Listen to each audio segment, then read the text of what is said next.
కొండపైన దేవస్థానం వాష్రూంలో మద్యం సీసాలు గుట్కా ప్యాకెట్ల ఘటనపై ఆలయ ఎస్పీఎఫ్ పోలీసులు శానిటేషన్ అధికారులతో విచారణ చేయించామని ఆలయ ఈవో భాస్కర్రావు తెలిపారు. ఆదివారం యాదగిరిగుట్ట శ్రీ లక్ష్మీ నరసింహస్వామి వారి ఆలయంలో ఏర్పాటు చేసిన విలేకరుల సమావేశంలో ఆయన మాట్లాడారు.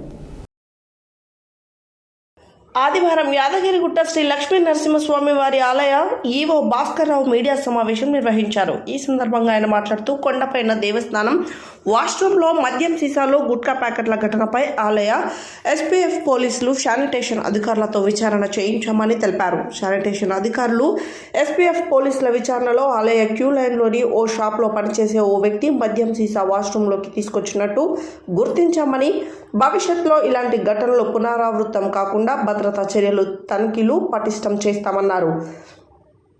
బ్రీత్ ఎనలైజర్లు తీసుకువచ్చి అనుమానం ఉన్న వ్యక్తులను తనిఖీ చేస్తామని, కొండపైన డాక్యుమెంటరీ హాల్లోకి వచ్చే భక్తుల వివరాలు నమోదు చేసుకునే విధంగా 24 గంటలు ఉండేలా సిబ్బందిని నియమిస్తామని తెలిపారు.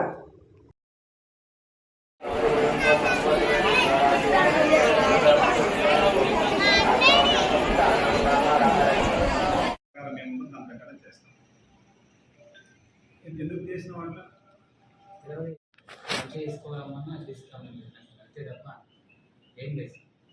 నాకైతే 1 మంత్ అయితే టెస్టింగ్ ఉంటాయి సార్. అది బాక్స్ ఉంటుంది కదా, అందులో వేసిన దాన్ని అది తీసి బయట వదిలిపెట్టి మనకు అవుతుంది సార్. సో అది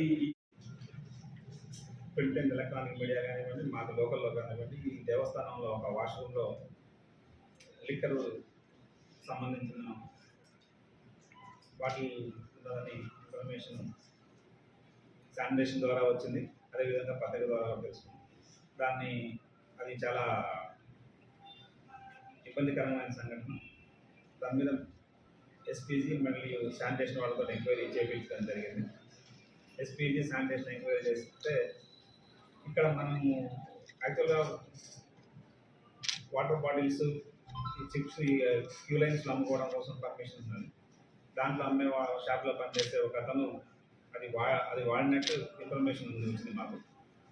వాళ్ళ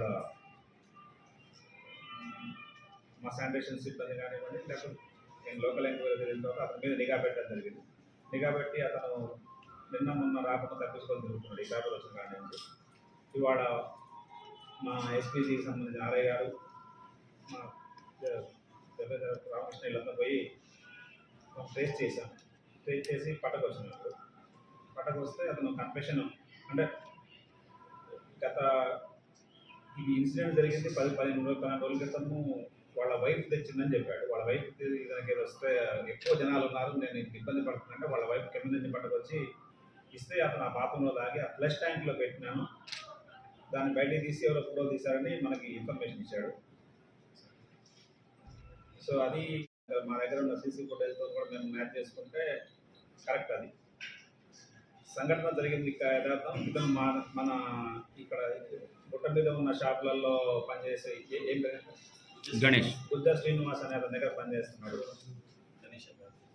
గుజ్జా శ్రీనివాస్ అని అతనితో దగ్గర పనిచేసి గత 10-12 రోజులు నేనే ఆయన భార్య తీసుకొచ్చి ఇతనికి ఇస్తే ఇతను ఆ బాత్రూంలో దాన్ని లిక్కర్ తీసుకొని ఆ ఫ్లష్ ట్యాంక్లో పెట్టితే బయట తీసి ఫోటో తీశారు. అదే ఇతను మ్యాచ్ అయింది మన దగ్గర. సో ఇన్సిడెంట్ అది. ఫ్యూచర్లో ఎటువంటి జరగకుండా ఉండడం కోసం చెకింగ్స్ చాలా ఉచితంగా చేస్తాం. అదేవిధంగా బ్రీత్ ఎనలైజర్స్ తీసుకుంటున్నాం. బ్రీత్ ఎనలైజర్స్ తోటి ముందు ఈ షాపుల వాళ్ళతో అందరితో రెస్పెక్ట్ ఎవరికి అనుమానం వస్తే వాళ్ళతో బ్రీత్ ఎనలైజర్స్ తోటి చెక్ చేస్తాం ఇప్పటి నుంచి. అదేవిధంగా డాక్యుమెంటరీ ఫెసిలిటీ ఇచ్చిన దగ్గర కూడా 24/7 టెంపుల్ నుంచి ఎంప్లాయీస్ని వేస్తున్నాం. వేసేసి రిజిస్టర్ మెయింటైన్ చేసి ఈ ఐడెంటిటీ, అతని పేరు, అతని ఊరు, అతని ఏజ్ ఎంత, ఏ ఊరు నుంచి టెంపుల్ వచ్చాడు, అతని ఆధార్ కార్డ్ నెంబర్ ఎంత, అతని మొబైల్ నెంబర్ ఎంత, ఆ ఫార్మేట్లో ప్రతి ఒక్కరు ఇన్ఫర్మేషన్ తీసుకొని డాక్యుమెంటరీలోకి ఎంటర్ చేస్తాము.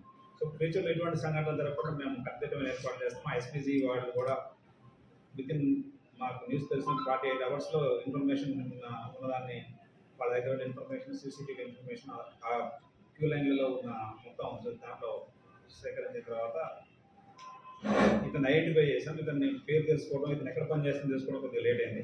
తర్వాత ఇతన్ని రాలేదు వాళ్ళ పైకి, వాళ్ళ ఎక్కడ కొల్ల సాధారణ అయితే తీసుకొచ్చాం. ఇప్పుడు మేము వచ్చారా